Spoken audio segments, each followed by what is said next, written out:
Romance genre का anime है और इस एनीमे में टोटल 12 एपिसोड्स हैं। इसमें सिर्फ इतनी सी कहानी नहीं है, इसमें और भी कुछ इंटरेस्टिंग चीजें हैं जो आपको आगे एनीमे में देखने को मिलेगी। टाइम वेस्ट के इस एनिमे के अंदर घुसता हूँ, इसको एक्सप्लेन करता हूँ, रिकैप करता हूँ और तो और रोस्ट भी करूंगा। तो चलिए स्टार्ट करते हैं।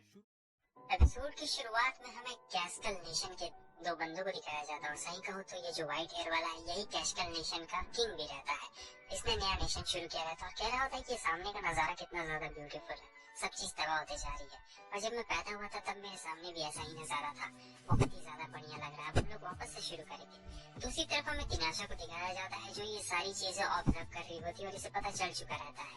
ये कह रही होती है कि आखिर अचानक से क्यों 100 साल बाद वो अचानक से एक्टिव क्यों हो गया है और इसके पीछे का आखिर क्या कारण हो सकता है। तो यहाँ पे सीन कट होता है, हमें ऑस्कर को दिखाया जाता है जो यहाँ पे सोया हुआ रहता है। तिनाशा यहाँ पर आई हुई रहती है क्योंकि अब उसे ऑस्कर के जो कर्स लगा हुआ है उसे हटाना रहता है। तो यहाँ जो तिनाशा रहती है वो अपना स्पेल पढ़ती है और फिर सुबह हो चुकी रहती है। ऑस्कर यहाँ पे उठता है और देखता है कि इसके शरीर के ऊपर अजीब से मार्क्स यहाँ पे लगे हुए रहते हैं। उसे समझ में नहीं आता है, तब वो देखता है कि तिनाशा भी यहाँ साइड में सोई हुई रहती है।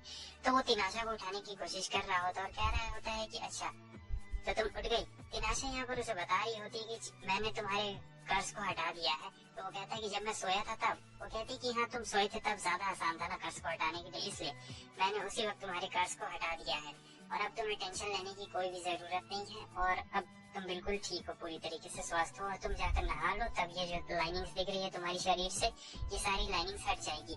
तो ये बहुत ज्यादा खुश होता है और उसे पकड़ लेता है, कह रहा था कि तुम्हारा बहुत बहुत शुक्रिया। और इधर ये मुस्कुराते हुए कह रही होती है। अगले सीन में हमें दिखाया जाता है कि इन्हें सेरेमनी में जाना रहता है। असल में ऑस्कर के फादर का आज बर्थडे रहता है ना, तो इसे इसकी वाइफ जैसा बन के जाना रहेगा क्योंकि ऑस्कर ने सबको बोल दिया रहता है। लेकिन ये कह रही होती है कि नहीं मैं ऐसे नहीं जाने वाली हूँ। तब तक हमें दिखाया जाता है कि ये बंदा यहाँ पे आ चुका रहता है जिसे एक मैसेज रिसीव हुआ रहता है दूसरे किंगडम से, जहाँ पर कैस्कल किंगडम ने दूसरे किंगडम पे हमला कर दिया रहता है, इसलिए वहाँ का जो प्रिंस है वो नहीं आ सकता है, तो उसकी बहन यहाँ पर आने वाली है। अब ये लोग सोच रहे होते हैं कि ये कैस्कल किंगडम बहुत ही ज्यादा हमला कर रहा है और वैसे भी बहुत सारी अभी चीजें यहाँ पर चलती जा रही होती है। तो जो हमारी तिनाशा रहती कह रही होती क्या मैं तुमसे 2 मिनट के लिए यहाँ पर बात कर सकती हूँ।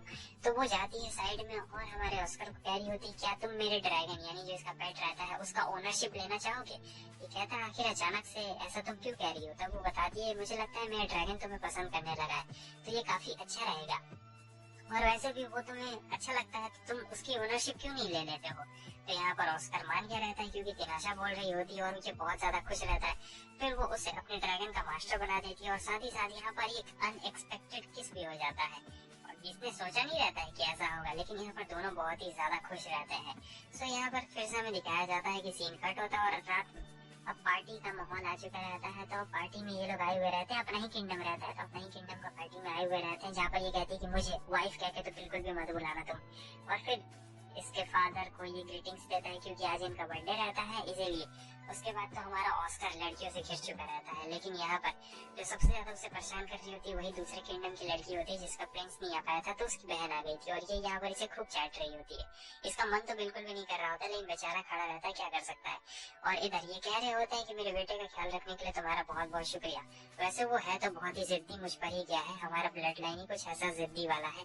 और इधर तिनाशा भी हंस रही होती है, तो दोनों में खूब सारा मजाक चल रहा होता है और ये कहती है कि मैंने उसके ऊपर से कर्ज इसलिए हटाया ताकि जिससे मर्जी वो शादी कर पाए, जरूरी नहीं है कि मुझसे ही करे, वैसे मेरा भी मन नहीं है।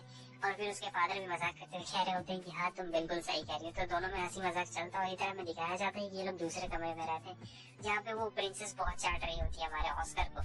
हमारे ऑस्कर का बिल्कुल मन तो नहीं कर रहा होता लेकिन बेचारा सुनने के अलावा इसके पास और कोई ऑप्शन ही नहीं रहता। तब ये कह रही होती है कि यहाँ पर ये कौन आ गई है, तिनाशा आ गई रहती है। और फिर ये कहता है कि ये मेरी मेज है, वाइफ नहीं कहता है मेज कहता है। तो वो प्रिंसेस कह रही होती है कि एक छोटे से मेज की इतनी मत जाओ यहाँ से, लेकिन जो तिनाशा रहती है कह रही होती है कि तुम मेरा दिमाग मत खराब करो। और जब वो गुस्से में कहती है तो वो प्रिंसेस वहां से चली जाती है। अब ऑस्कर कह रहा होता है हाँ तो बताओ क्या काम है। तब जो तिनाशा रहती है वो अचानक से ऑस्कर के सामने आ जाती है और ऑस्कर के कान में एक डिफेंसिव बैरियर को ऑन कर देती है और कह रही होती है कि ऑस्कर मैं 400 साल पहले ही मर चुकी हूँ और एक मरे हुए से तुम्हारा नाता रखना बिल्कुल भी अच्छी बात नहीं है। तो मैं चाहती हूँ कि अब से तुम अपनी मंजिल को पाओ और हम दोनों के रास्ते अब बिल्कुल अलग अलग है। फिर वो उसके कान पे टैप करती है ये आगे बढ़ता है उसे रोकने के लिए, लेकिन अचानक से इसे कुछ हो जाता है, ये यहाँ से हिल ही नहीं पा रहा होता है। तब तिनाशा कह रही होती है कि मैंने लुक्रेजिया का स्पेल तुम्हारे ऊपर से हटा दिया है, तुम टेंशन मत लो, तुम बिल्कुल ठीक हो जाओगे। तब तक एक बंदा वहाँ पर आ चुका रहता है, इसका नाम लानक रहता है और ये तिनाशा से बहुत ही ज्यादा क्लोज रहता है। कह रहा होता है कि तुम बड़ी होकर तो और भी ज्यादा ब्यूटीफुल लग रही हो। एती, जो कि तिनाशा का असली नाम रहता है, वो आती है और सीधे से हक कर लेती है। कह रही होती कि मैं भी तुम्हारा बहुत दिनों से ही इंतजार कर रही थी। चलो, वैसे भी बहुत ज्यादा लंबा वक्त हो चुका है।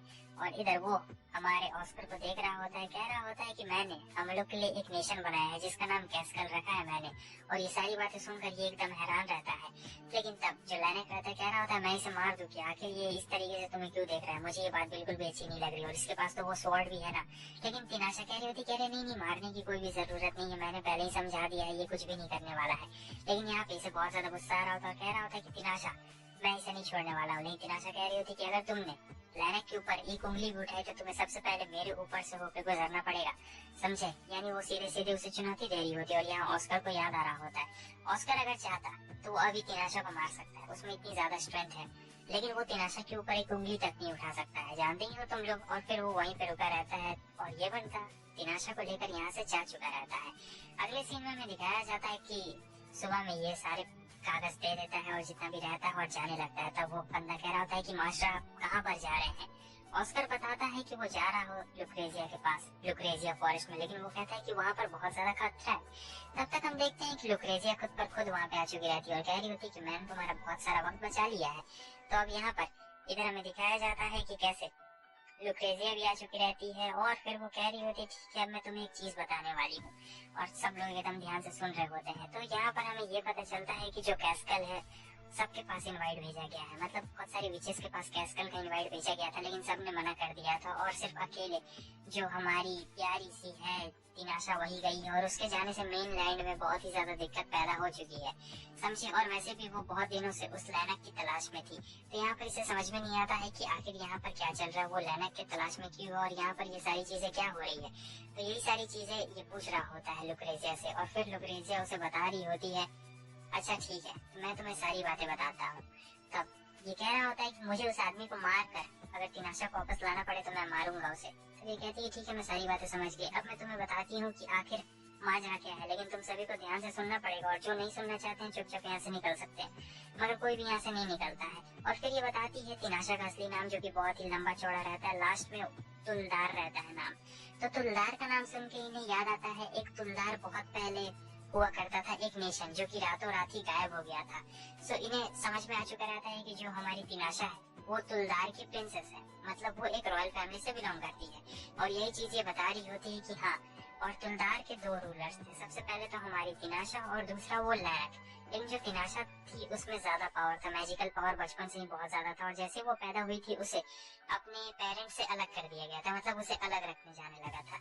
तो यहाँ पर जो चीजें होती है बहुत ही ज्यादा कॉम्प्लिकेटेड हो गई थी उस वक्त के हिसाब से। आप इसे तिनाशा समझ सकते हैं और उसे लैनक समझ सकते हैं। तो तिनाशा के अंदर मैजिकल पावर बहुत ज्यादा थी और लैनक को ये बात बिल्कुल भी पसंद नहीं थी।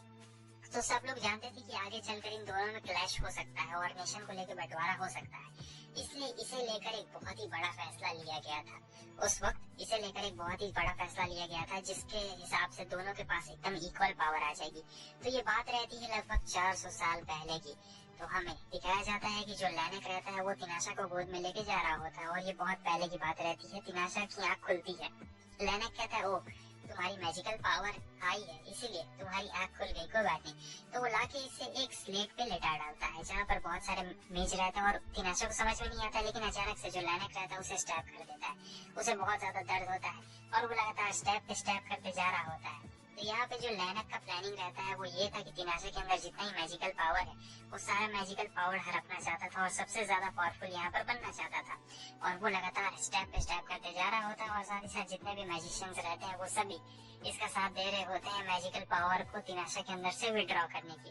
लेकिन दिक्कत यहाँ पे ये हो जाती है कि तिनाशा के अंदर इतना ज्यादा मैजिकल पावर रहता है कि वो लोग कंट्रोल ही नहीं कर पा रहे होते हैं और जो मैजिक पावर था एकदम फ्लो हो रहा होता है, पूरा एकदम ओवरफ्लो हो रहा होता है। खैर जो लैनक रहता है वो तो वक्त निकलते ही यहाँ से भाग गया रहता है, मगर उसके अंदर इतना मैजिकल पावर रहता है कि पूरा नेशन उसकी चपेट में आ चुका रहता है और वो पूरा नेशन कुछ मिनटों के अंदर ही पूरा का पूरा तबाह हो गया रहता है। मगर वहाँ पर फिर कुछ होता ऐसा है, कुछ इंसिडेंट ऐसा होता है जिससे तिनाशा विच बन जाती है। और उस वक्त से वो विच बनी हुई रहती है। ये सारी बातें सुनने के बाद तो ऑस्कर एकदम चौंक गया था कि आखिर उसके साथ कितना ज्यादा बुरा हुआ। और उस वक्त मतलब 400 साल पहले वो जो पूरा नेशन था पूरी तरीके से तबाह हो गया, और जो एकदम बड़े बड़े नेशन के 5 बड़े बड़े लेक थे वो 5 लेक भी बहुत ही बुरी तरीके से सूख चुके थे। उसके बाद जो तिनाशा रहती है उसने टावर बना दिया था, और वो टावर में इंतजार कर रही थी लैनक का। इतने सालों से वो लैनक के लिए ही इंतजार कर रही थी और कभी भी अपने एरिया से बाहर नहीं निकली थी वो। लेकिन यहाँ पर इसे गुस्सा आता और कह रहा होता है क्या तिनाशा को मेरी परवाह है, क्या उसे जरा भी मेरी फिक्र है। तब ये कह रही होती है कि ये भी कोई पूछने वाली बात है, उसने प्रोटेक्टिव बैरियर ऑन कर दिया है, समझे। और तुम्हें क्या लगता है लैनक ने तुम पे हमला क्यों नहीं किया? क्योंकि उसे तुमसे खतरा महसूस नहीं हुआ होगा। और तुम्हें क्यों लगता है कि उसने तुम्हें अपने ड्रैगन की ओनरशिप क्यों दी? तुम मेरी बात समझ तो रहे होगे, क्योंकि तुम ज्यादा समझाने लायक बिल्कुल भी नहीं हो। तो यहाँ पर ये सारी बातें समझ गया था और कह रहा होता है ठीक है, अगर मुझे उस लैनक को मार के तिनाशा को वापस लाना पड़े तो मैं उसे वापस जरूर लाऊंगा, भले इसके लिए मुझे कुछ भी क्यों न करना पड़े। तो सीन कट होता है और आगे हमें दिखाया जाता है कि सारे लोग यहाँ पर मान चुके रहते हैं और वो सभी भी हमारे ऑस्कर के साथ रहते हैं। तो अब यहाँ पर जो ऑस्कर रहता है उसे बुलाया गया रहता है, उसके फादर ने बुलाया हुआ रहता है, और फिर हमें ये पता चलता है कि कैस्कल की तरफ से इन्हें इन्विटेशन आया है कि अपने आप को हमारे हवाले कर दो या फिर मारे जाओ। क्योंकि जो कैस्कल जो नया आर्मी बना हुआ है वो सभी के ऊपर हमला करते जा रहा है, और 5 बड़ी बड़ी मेन आर्मी है, उन सभी को कैस्कल ने लगभग तबाह कर दिया रहता है। और इसमें सबसे बड़ा हाथ किसी का रहता है तो वो तिनाशा का रहता है, क्योंकि तिनाशा उनकी साइड से लड़ रही होती है। तो विच ऑफ अजीरिमोन सबके लिए खतरा बन चुकी है, और सब लोग की नजर हमारे ऑस्कर पे ही टिकी हुई रहती है कि ऑस्कर ही है जो उसे मार सकता है। और इसके फादर कह रहे होते कि तुम्हें मारना पड़ेगा उस विच को, मगर ये कह रहा होता है कि नहीं, मैं उसे नहीं मारने वाला हूँ। देखिए कैस्कल की कहानी अलग है लेकिन इसकी कहानी बिल्कुल अलग है। तो यहाँ पर इसके फादर जानते थे कि इन्हीं का खून है, तो ये कहते हैं कि ठीक है मैं समझ गया, आखिर तुम उसे नहीं मारने वाले हो, आखिर तुम हो भी तो मेरे ही बेटे। फिर उसके बाद वो कह रहे होते हैं क्या तुम मेरी पोजीशन लेना चाहोगे? ये बात सुनकर सभी लोग हैरान हो चुके रहते हैं कि आखिर अचानक से ये किंग क्या कह रहे हैं। वो अपनी पोजीशन छोड़ना चाहते हैं और इसे अपनी पोजीशन देना चाहते हैं। तब ये चाहकर भी मना नहीं कर सकता था, और हमारा ऑस्कर कह रहा होता है कि ठीक है, अगर आपको मुझ पे इतना ही भरोसा है तो आप अपनी पोजीशन मुझे दे दें। और ये कहते हैं ठीक है, जैसी तुम्हारी इच्छा तुम वैसा कर सकते हो। मुझे पता है कि अभी ये थोड़ी जल्दबाजी में मैं कर रहा हूँ, लेकिन मुझे लगता है कि सबसे अच्छी चीज यही रहेगी तुम्हारे लिए। अब यहाँ पे ऑस्कर नया किंग बनने वाला था, उसे रोकना रहता है हमारी तिनाशा को। आखिर तिनाशा का क्या प्लान रहता है, और ये सारी चीजें जो पास्ट में हुई रहती है, ये सारी चीजें एक दूसरे से मर्ज रहती है, समझे। इसके ऊपर से अब कर्ज भी हट चुका है और साथ ही साथ इसके पास तलवार भी रहती है, और इसे तिनाशा की वो बात याद रहती है जहाँ पर उसने कहा था कि एक दिन तुम्हारे हाथ में तलवार रहेगी और मैं विच रहूंगी और तुम मुझे मारोगे। तो ये सारी बातें उसे अभी भी याद रहती है। और बस दोस्तों, इसी के साथ साथ हमारा ये वाला एपिसोड यहीं पे खत्म हो जाता है। Bye bye.